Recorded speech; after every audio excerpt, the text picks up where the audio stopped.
wabarakatuh. Waalaikumsalam warahmatullahi wabarakatuh. Bismillahirrahmanirrahim. Wala hawla wala quwwata illa billah.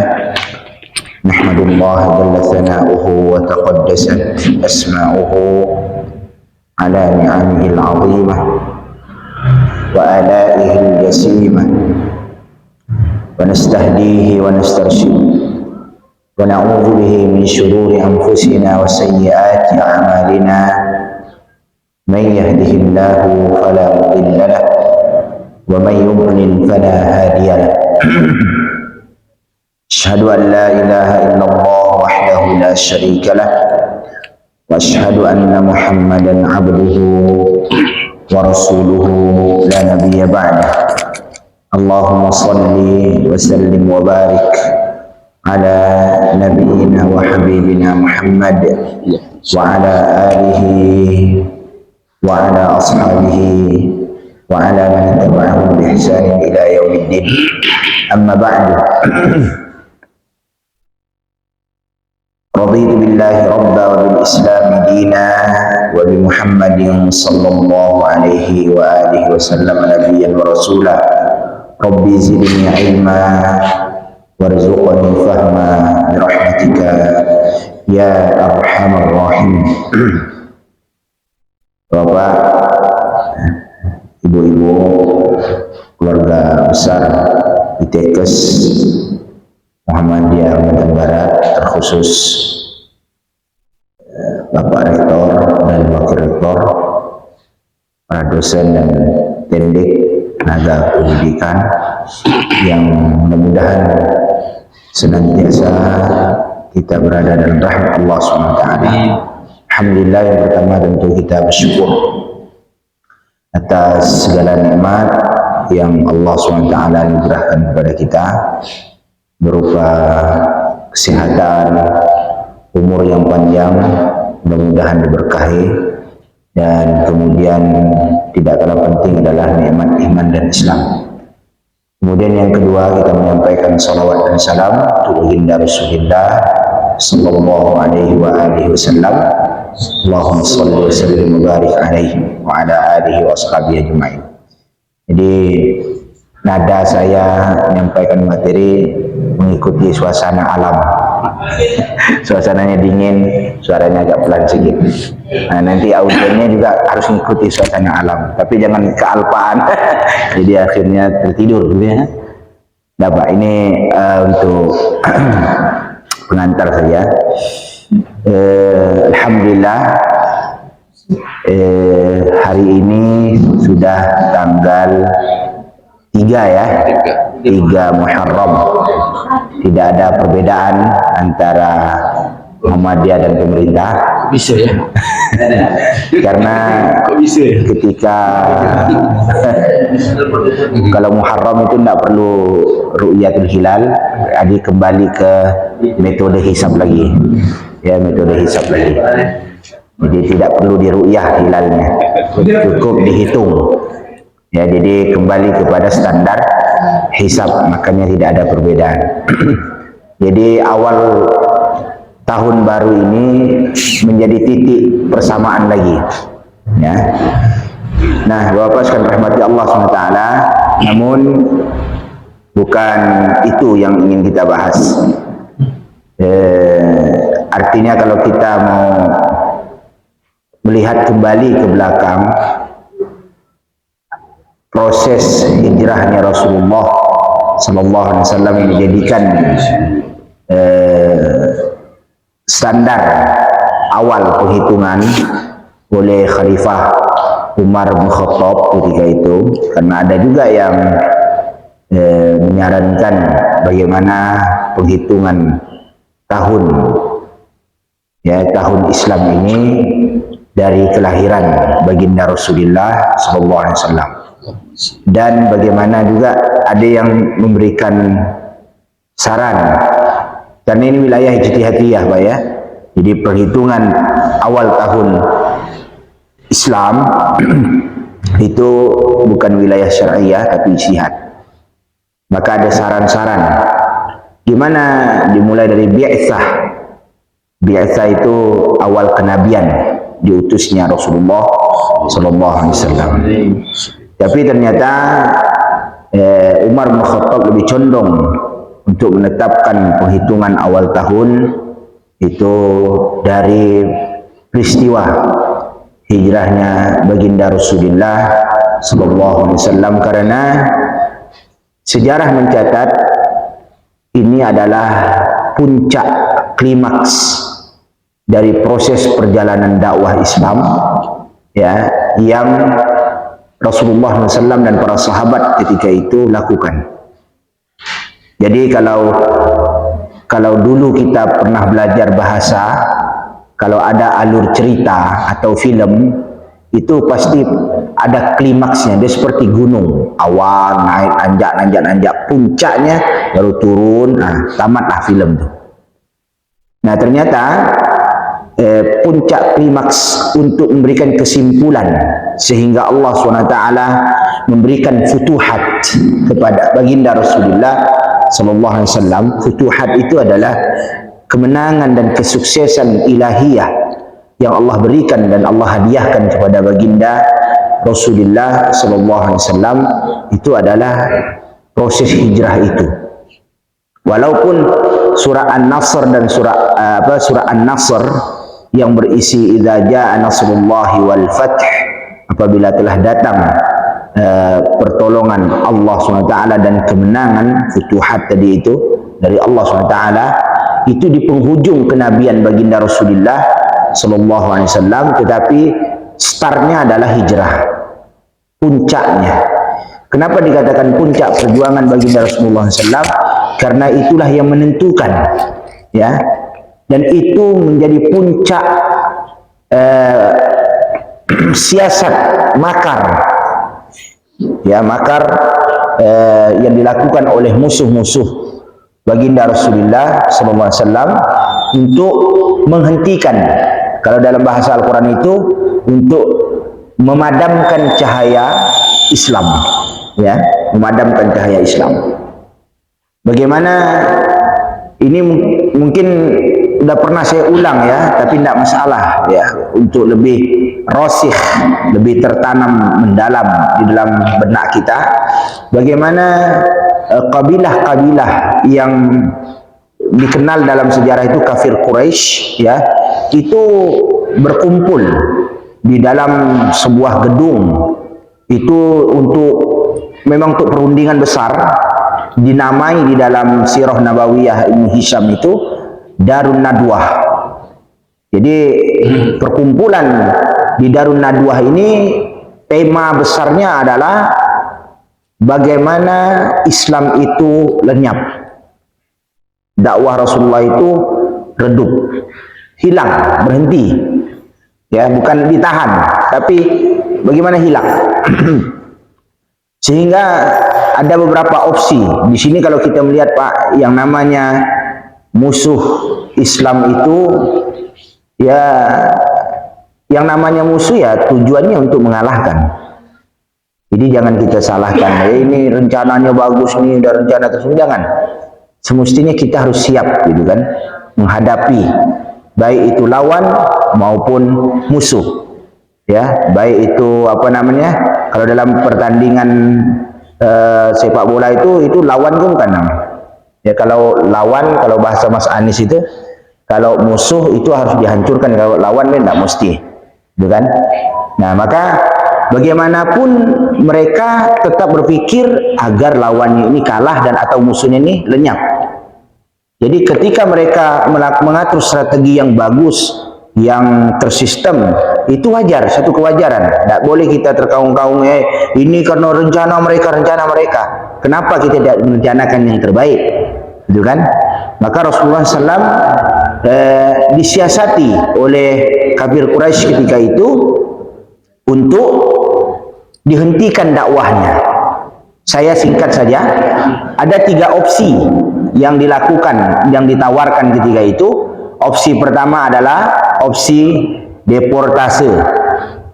Jadi baginda Rasulullah SAW itu harus dideportase dari Mekah, sehingga kalau dia sudah diusir dari Mekah atau Jazirah Arab ketika itu, maka kita mendamaikan yang telah ada, yang telah rusak, kita perbaiki lagi, kita islah. Nah, kalau dia sudah keluar dari negeri kita ini, aman kita tinggal memperbaiki hubungan kita yang telah retak gara-gara Muhammad, kata mereka. Tapi ternyata opsi ini tidak diterima karena ditenggarai, ya, berujung tidak baik bagi mereka.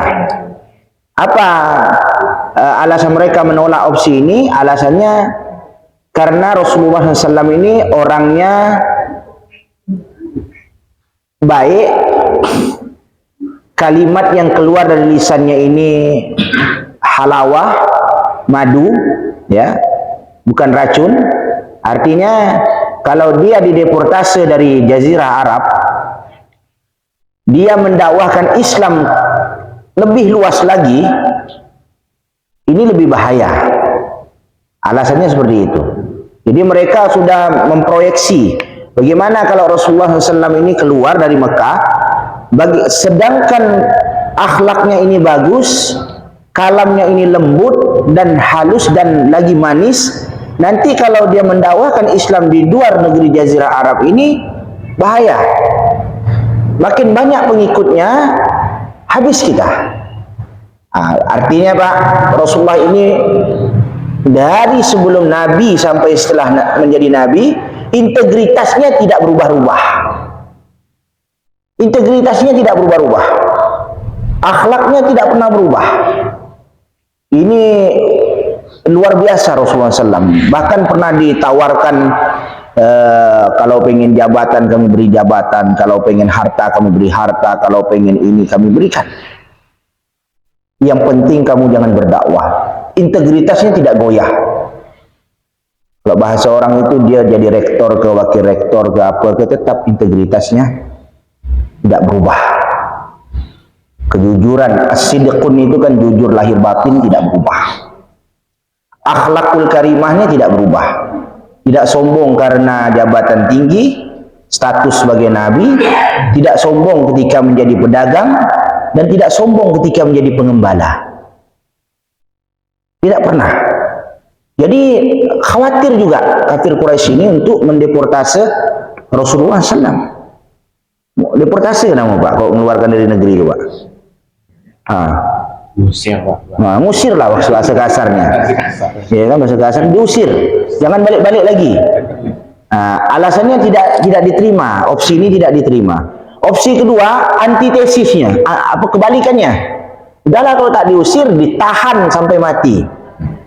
Lagi-lagi Rasulullah tak punya alasan yang cukup untuk menyatakan dirinya bersalah. Lagi-lagi faktor integritas. Ada, mau cari-cari kesalahannya apa? Kita tahan saja ketika dijatuhkan vonis hukuman mati atau seumur hidup, gitu kan? Sampai mati, tak boleh ada yang jenguk katanya. Tak boleh ada yang jenguk. Lagi-lagi terbentur dengan integritas Rasulullah yang tidak pernah melakukan kesalahan. Tidak pernah melakukan kesalahan. Tidak ada bikin gaduh. Jadi kalau bahasa sekarang kan penegak hukum kan yang penting ada laporan masyarakat, gitu kan? Masyarakat tidak merasa tergaduh, gitu kan? Ada laporan ya diproses. Tidak ada masyarakat yang menggaduh. Tapi mereka merasa terusik hanya gara-gara Rasulullah SAW mendakwahkan kalimat tauhid. Itu saja. Ya, yang lain-lain persoalan akhlak tetap mereka masih mengakui Rasulullah itu memiliki integritas. Maka opsi yang terakhir adalah, dan ini yang disetujui, karena tujuan utamanya adalah memadamkan cahaya Islam, menghentikan dakwah Rasulullah SAW, dan opsi terakhir adalah dibunuh. Dihilangkan nyawanya dengan cara apa? Pakai pembunuh bayaran.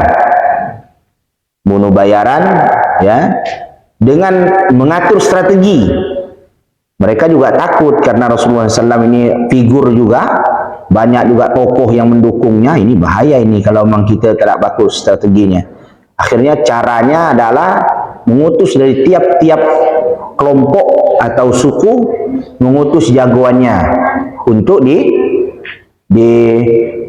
utus membunuh Rasulullah SAW. Tidak boleh utusan itu kecuali dia harus menebaskan pedangnya ke tubuh Rasulullah. Kalau misalnya 10 utusan untuk membunuh Rasulullah, 10-10-nya itu harus pedangnya harus menyentuh fisik Rasulullah SAW. Sehingga ketika kafir Quraisy atau orang-orang Quraisy kabilah yang sangat mulia ketika itu di Jazirah Arab, sampai saat ini Pak, suku Quraisy itu suku yang mulia ya. Itu kalau menuntut keluarga Muhammad, katanya dia tak bisa menuntut darah. Karena menuntut darah itu kan nyawa balas nyawa hanya satu, sementara pembunuhnya hanya lebih daripada satu. Nah, katanya kalau dia tidak bisa menuntut darah balas darah atau nyawa balas nyawa, karena hukum Taurat itu masih berlaku ketika itu ya, hukum nyawa balas nyawa itu masih berlaku. Maka katanya dia pasti menurunkan tuntutan. Tuntutannya apa? Opsi kedua, yaitu bayar diat. Ya kan, yaitu dengan harta. Kok dengan harta gampang katanya, karena kita ini kan konglomerat semua, ya kan, orang-orang ahli bisnismen semua, ya kan, kita kumpulkan saja harta, ya, kita berikan kepada keluarga Muhammad, katanya, selesai urusan. Islam redup, ya, Muhammad meninggal. Nah, rencana ini Pak, berbulan-bulan sebelum proses hijrahnya baginda Rasulullah SAW, ya. Nah, jadi singkat cerita, rencana ini ya digagalkan oleh Allah SWT, ya, dengan yang cerita yang masyhur yang kita ketahui, yaitu apa? Ali bin Abi Thalib ya menggantikan tidurnya Rasulullah, karena udah diintai Pak, udah sangat ihkam ya, sangat cekatan sekali mereka mengintai Rasulullah. Mana kebiasaan Muhammad keluar dari rumah yang itu sepi, ternyata subuh hari, subuh-subuh itu ternyata dikisahkan ya, ini pengakuan mereka sendiri Pak, dicatat ya dalam sejarah. Dia tertidur yang diperintahkan untuk membunuh Rasulullah SAW itu tertidur, bangun tak bangun terik matahari menyengat kulitnya. Seperti itu. Setelah dia terbangun, ternyata langsung ya melihat di tempat tidur Rasulullah SAW, ternyata yang baring itu adalah Ali bin Abi Thalib. Ya, ini masyhur ceritanya. Singkat cerita Pak, apa yang dilakukan oleh Rasulullah SAW untuk membangun atau meraih futuhat ini, bahwasanya hikmah hijrah ini adalah apapun yang kita lakukan di muka bumi ini adalah hukumnya hukum sebab akibat. Kalau kita menelusuri sejarah para nabi, itu semuanya nabi dan rasul dan orang-orang terdahulu yang ditolong oleh Allah, yang diberikan futuhat ilahiyah, kemenangan dan kesuksesan dari Allah SWT, semuanya tidak dalam bentuk cash, pasti diawali dengan usaha, semuanya ya, karena hukum dunia itu seperti itu. Jadi mukjizat yang diberikan Allah kepada Rasul sekalipun itu harus diketuk dan dijolok dengan ikhtiar. Nabi Musa alaihissalam ya, itu tongkatnya tidak bisa membelah lautan kalau Nabi Musa tidak melarikan diri dari kejaran Fir'aun. Sampai-sampai tidak ada jalan lain lagi kecuali minta mukjizat. Makanya Bani Israel itu dikatakan di dalam Al-Quran sudah gemetar, karena di depannya lautan, di belakangnya Fir'aun dan bala tentaranya. Kata Bani Israel pengikut Nabi Musa ya, inna lamudrakun. Katanya, aduh, kena kejar lah kita nih, kena dapat lah kita nih katanya. Karena bala tentara di belakang sudah dekat, di depannya adalah lautan.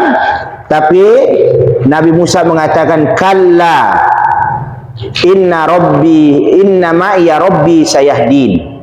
Tidak, tenang saja kata Nabi Musa, sesungguhnya Tuhanku membersamaiku, dia akan memberikan aku jalan, berikan jalan.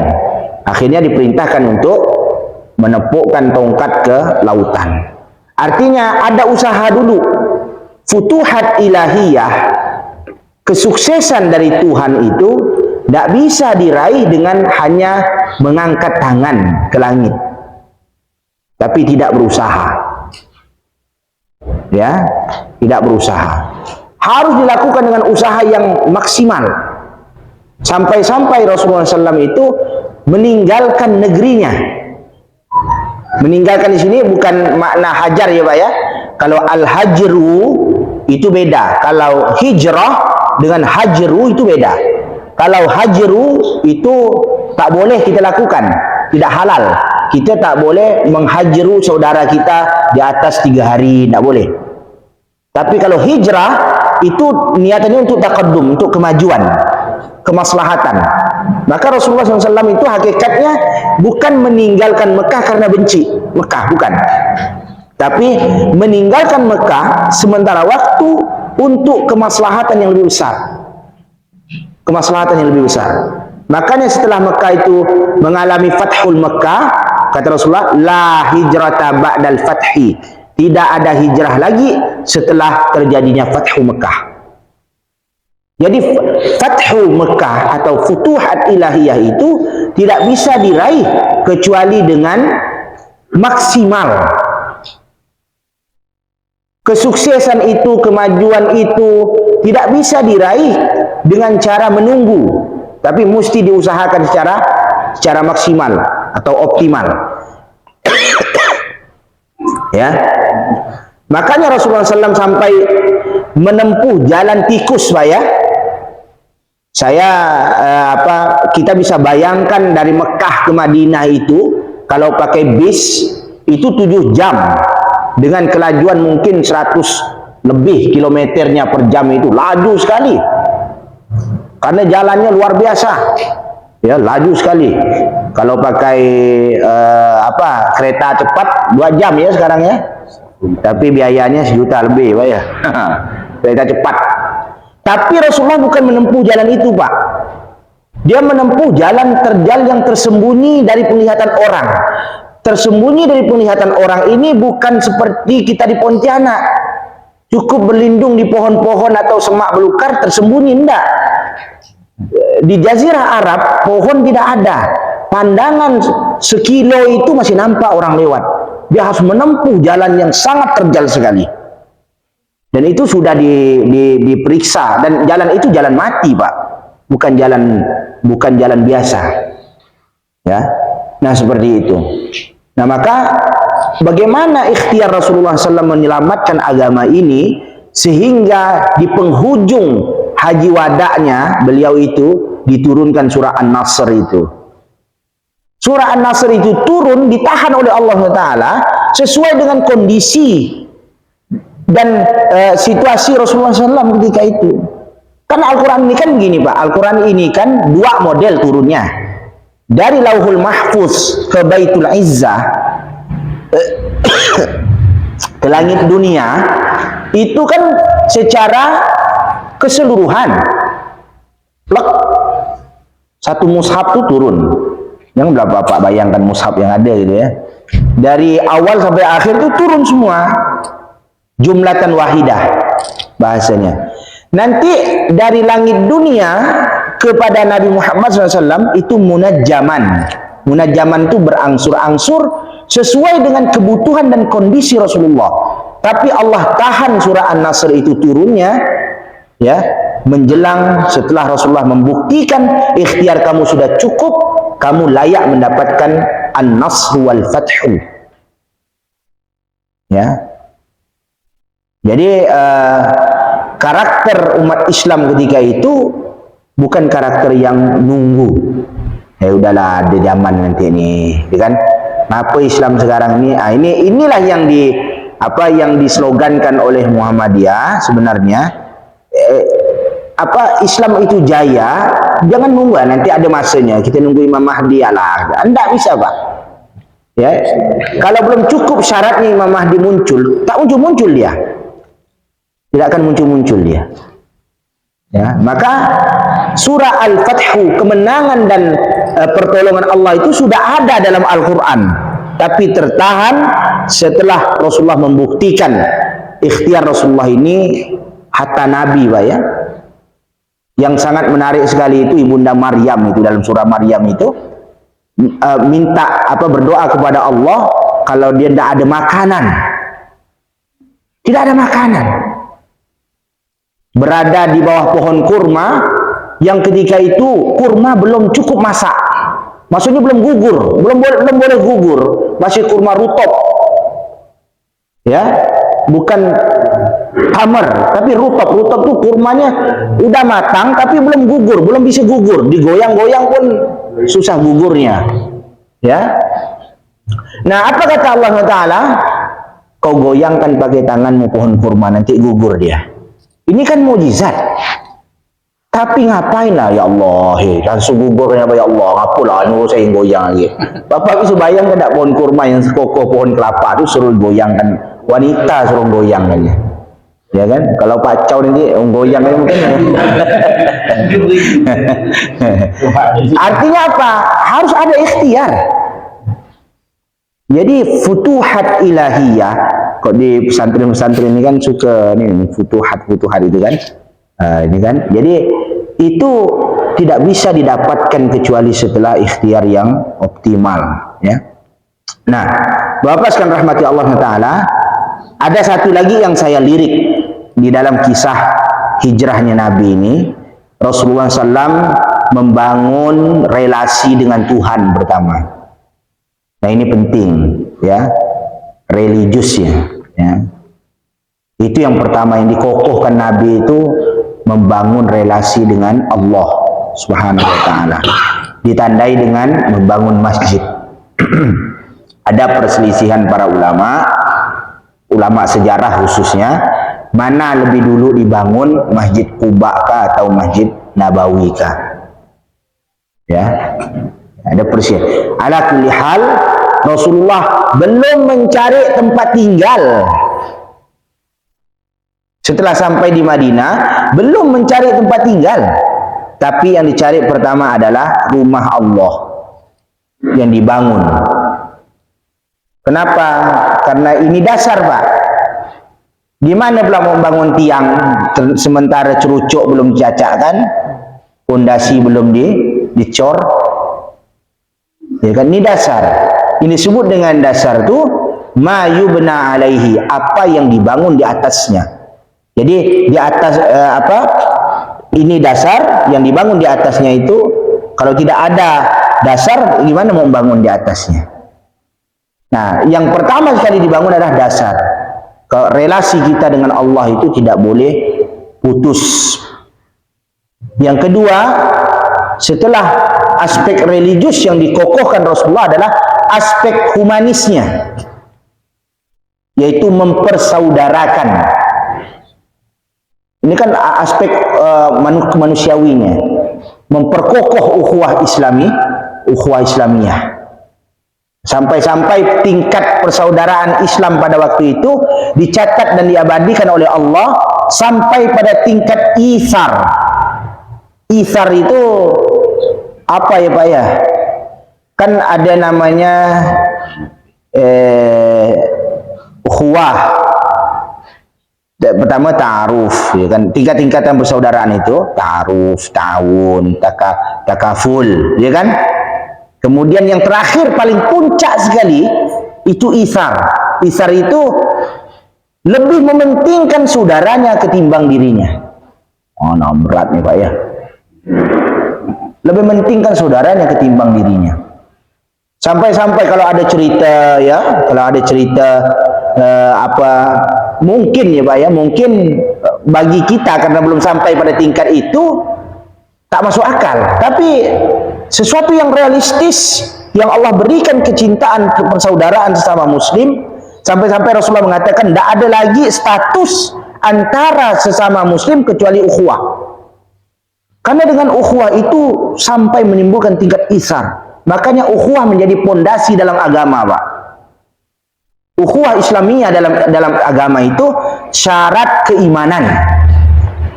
Syarat keimanan. Nah, ini yang hilang hari ini, Pak. Yang hilang. Kalau mengajak orang ke masjid sudah lumayan, Pak, ya. Tapi untuk mengajak orang menyatukan ukhuwah hilang.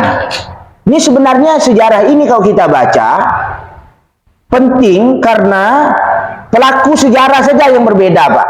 Tempatnya, waktunya berbeda, tapi sebab sejarah tetap sama.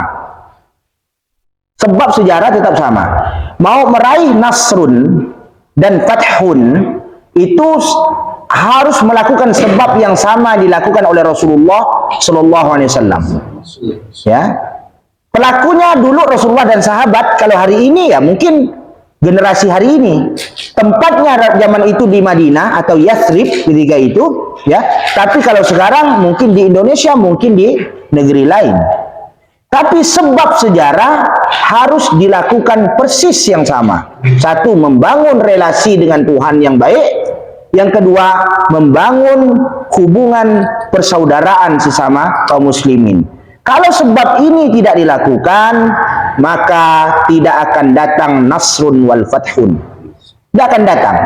Bagaimana persaudaraan sahabat-sahabat Rasulullah itu sampai tingkat isar. Wa yu'thiruna ala anfusihim. Ya. Jadi mereka itu sampai tingkat isar. Isar itu mementingkan saudaranya ketimbang dirinya. Sampai-sampai setelah dipersaudarakan itu oleh Rasulullah SAW, tanah-tanah dia itu, ini ambil kamu ya, ini ambil kamu, tanpa bayar. Bahkan ini mohon maaf, Pak, ya, ini mungkin asing bagi kita. Istri kamu ikut enggak katanya? Ini serius, Pak. Ada sejarah. Oh, tak ada, istri saya enggak mau ikut katanya, karena dia enggak beriman. Oh, udah, nanti saya ceraikan istri saya, kamu nikahi. Allah. Mungkin kita sih belum mampu, Pak, ya. Ini serius, Pak. Enggak katanya, kata Abdurrahman bin Auf, saya enggak butuh itu, tunjukkan saya pasar saja. Saya enggak mau itu. Ini tanah dikasih enggak mau, ya. Hah? Enggak mau. Nah, setelah itu membangun apa? Baru kekuatan material.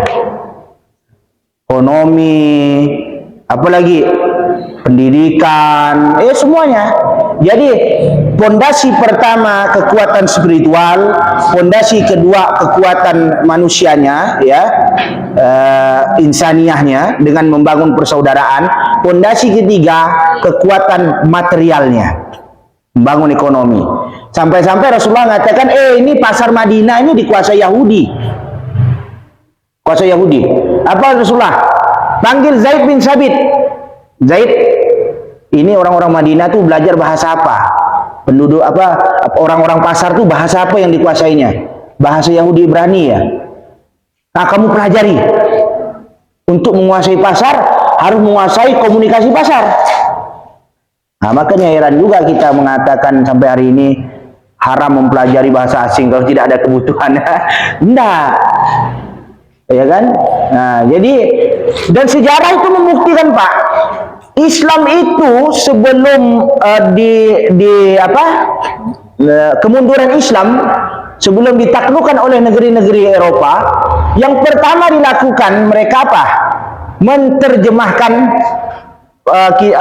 buku-buku Islam dengan bahasa mereka. Mereka mempelajari bahasa Arab. Ternyata teori ini udah dibangun oleh Rasulullah. Yang dikisahkan Zaid bin Sabit belajar bahasa Yahudi itu hanya 2 minggu. Udah cuman 2 minggu. Kita kursus ke mana? Di Jawa itu? Pare berapa? 6 bulan. 6 bulan. Ini dia 2 minggu ya? Cerdas sekali ya. Luar biasa. 6 hari ya. 6 hari ya. Bisa bayar. Nah, barulah setelah itu, Pak, ya, rahmatan lil alamin ini, Islam yang benar-benar rahmatan lil alamin ini dihadiahkan kepada Rasulullah SAW dan para sahabat dihadiahkan. Maka Allah menjamin keberagamaan Muhajirin dan Ansar itu karena itu tadi Pak. Karena itu dia sudah mengikuti pola Rasulullah SAW. Satu, religiusnya kuat. Yang kedua, ukhuwah Islamiyahnya kuat. Yang ketiga, persiapan materialnya kuat, sehingga diabadikan oleh Allah dalam surah At-Taubah itu, a'udzubillahi minasyaitonirrajim, was-sabiqunal awwalun minal muhajirin wal ansar walladzina ittaba'uuhum biihsan radhiyallahu anhum wa radu'an wa a'adda lahum jannatin tajri tahtihal anhar khalidina fiha abada dzalikal fawzul azim. Orang-orang yang terdahulu masuk Islam dari kalangan Muhajirin dan Ansar, ya, ini sahabat-sahabat Rasulullah. Muhajirin orang ahli Mekah hijrah ke Madinah, Ansar adalah ahlul Madinah yang menolong orang-orang Muhajirin karena dipersaudarakan, dan orang-orang yang mengikuti mereka, ittiba kepada mereka, perjuangan mereka, ya, dengan baik. Allah ridho atas mereka dan mereka ridho atas Allah. Mereka akan dipersiapkan oleh Allah surga yang di bawahnya mengalir sungai-sungai, mereka kekal di dalamnya. Itulah kemenangan yang sungguh besar. Nah, ini kalau ahli fikih hanya memahami aspek keberagamaan, betul. Tapi kalau kita lihat dari ahli sejarah mengatakan ternyata pondasi-pondasi Fauzul Azim, yang pertama itu membangun kekuatan dengan Allah, yang kedua membangun kekuatan dengan sesama, yang ketiga membangun kekuatan dengan mempersiapkan hal-hal yang bersifat madiyah. Kalau hari ini kekuatan yang bersifat madiyah itu mungkin teknologi, mungkin lembaga pendidikan, mungkin ekonomi, ya, itu harus dibangun semuanya, ya, sesuai dengan perkembangan zamannya. Barulah setelah itu Rasulullah melakukan Fathu Mekah dengan damai. Ijma' para ulama, Pak, seluruh ulama dari masa ke masa sepakat Fathul Mekah hadiah kedamaian yang Allah hadiahkan kepada Rasulullah, karena tidak ada pertumpahan darah ketika itu. Tidak ada pertumpahan darah. Kenapa, Pak? Musuh-musuh yang membenci Rasulullah ketika itu balik mengikuti Rasulullah, berbalik mengikuti Rasulullah, karena mungkin bagi mereka dan tidak masuk akal ini Rasulullah ini untuk dikalahkan dan tidak masuk akal. Kenapa? Religiusnya kuat, apalagi ukhuwahnya kuat. Dicubit ujung di belakang pun sakit, ya kan? Ukhuwahnya kuat, ya. Dicubit ujung di belakang, ujung dengan belakang sama, ya, Pak. Dicubit depannya, belakangnya sakit, itu kan, ya. Persiapan materialnya tuh kuat. Jadi jangan kita membayangkan Rasulullah itu berjuang dengan seadanya, dengan ini. Aduh, repot sekali. Akhirnya Islam itu ditampilkan dengan suasana yang apa? Ya, harus miskin dulu baru dapat kemenangan. Repot. Kalau kita melihat, Pak, kendaraan Rasulullah itu, Pak, itu kelasnya number 1. Walaupun waktu itu masih hewan. Masih hewan. Ya, itu kendaraan Rasulullah itu pilihannya luar biasa. Baik itu kuda maupun unta, itu yang bagus-bagus dipilihnya. Kalau kita lihat penampilan Rasulullah itu dalam Syama'ilul Muhammadiyah itu, penampilannya itu nomor 1, mungkin mengalahkan artis kali ya. Bayangkan kalau beliau pakai minyak wangi itu seolah-olah beliau penjual minyak wangi. Rapi luar biasa, rambutnya rapi dan sebagainya, ya kan? Ini luar biasa, Pak. Bersih, ya. Nah, jadi tampilan-tampilan seperti ini, ya memang harus dimiliki orang Islam, ya, sehingga izzah Islam itu muncul di permukaan. Nah, inilah catatan sejarah kenapa mungkin, ya, pertimbangan Umar bin Khattab menjadikan per awal tahun Hijriyah itu perhitungannya adalah daripada hijrahnya Nabi. Makanya tahun-tahun Nabi di Mekah itu disebut dengan 1 tahun sebelum hijrah, 2 tahun sebelum hijrah, ya kan? Maksudnya apa? Karena standar hijrahnya itu proses hijrahnya Rasulullah, ya, hijrahnya Rasulullah Sallallahu Alaihi Wasallam. Saya kira itu yang dapat saya sampaikan. Nah, ini kalau mau dijadikan fondasi ITKES membangun apa? Membangun ITKES lebih maju adalah satu, tingkatkan religius, yang kedua tingkatkan tahun kerjasama ya antar stakeholder, keluarga besar ITKES, yang ketiga tingkatkan fasilitas-fasilitas yang ada yang bersifat madiyah. Ya kan, apa fasilitas masjid ada, fasilitas ini ada. Wah, itu nilai jualnya sangat tinggi. Ya, dan sekarang ini kan alhamdulillah umat Islam sudah melirik yang namanya perguruan-perguruan yang mengunggulkan aspek-aspek agama ya. Jadi jangan malu-malu, jangan ragu-ragu kita menjadikan visi misi ya institusi kita ya, yaitu religius, apalagi menjaga ukhuwah ya, humanis ya, dan kemudian apalagi kalau bahasanya itu kaya raya lah ya. Ya, jadi persiapan materialnya juga cukup, religiusnya kuat ya kan, hubungan antar sama manusianya bagus. Ini barulah mendapatkan futuhat ilahiyah. Saya kira itu, aqulu qauli hadza astaghfirullah li wa lakum min kulli dzamb fastaghfiruhu innahu huwal ghafurur rahim. Assalamualaikum warahmatullahi wabarakatuh.